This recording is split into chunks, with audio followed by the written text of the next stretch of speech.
waraan o manusia aka pagpakaumaon o piti barangan apanapang piti barangan atiuba piti barangan ay eksamin ang makapupuong ko Allah subhanahu wa ta'ala nasu Allah subhanahu wa ta'ala na inindoon niyan raktanu inipangdoon niyan raktanu agyang kutua o kito kita aka pumangnitanor kanyan sa tabang ay akataro yan sa suratul Baqarah. يا أيها الذين آمنوا استعينوا بالصبر والصلاة إن الله مع الصابرين. Hais kanua miya maratyaya sakan saka saktan ulangon amya gingaran sa muslim. Ista'inu pamangni kanu sa tabang ko Allah بالصبر والصلاة ngulalan sagyang ko to kap sabaryo ngulalan sangkut wa kapsam bayang iyo innallaha ma'as sabirin mat anas wallah na babidiyan sa mga tao ang mga sasabar so mga awid akal apakataling umarka so piti barangan ay eksamin raka wallahu subhanahu wa ta'ala nawayak kabay akan nagyang kutwa kadayan na pagapaskak wallah ngulalan sangkut wa kapsabarang ka sangkut to amyak kumarka at tiuba miya kataling umarka eksamin tapang wallah subhanahu wa ta'ala kagyanan din ikapagintaw ginan din iwaraan o manusia ko kibabata diyan sang kai adunya adinian mipu ka sa agyang kai aawida akal na inisugur ka wallah subhanahu wa ta'ala agyang muta okit-okit aka pamangning ka sa tabang ko wallah kaandra ka makalabud agyang kuto magagadam ka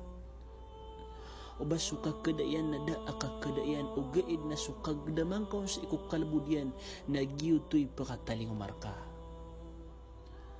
so Allah subhanahu wa ta'ala nagyang kai o kita ka pamangnitan ron makaukit sa kasabar nalalayaw niya nayap kaloy sa Quran ay akabasaw Ibn Taymiyyah rahmatullahi alayh na miya kalabis yaw pulo iyan maaloy sa Quran agyang kaiya kasabar la ilaha illallah sabab sangkut ka importante yung kasabar api anda ka din suna sasabaran ka so ay maknan yan na balibta ka sasabaran ka so mga luks ka sasabaran ka so ginawang ka sasabaran ka si karumang ka so mga wata ka so mga siringan ka so mga pagaring ka sasabaran ka so mga tunganayin ka sasabaran ka so subhanallah langon nami puntaga na kailangan ama dan rakaayang kutuwa kasabar na ayaw malaab sabaran ka nagyang kuta kipupantagan ka ko Allah subhanahu wa ta'ala sabar na kaagyang kuto ang mga suguan yan raka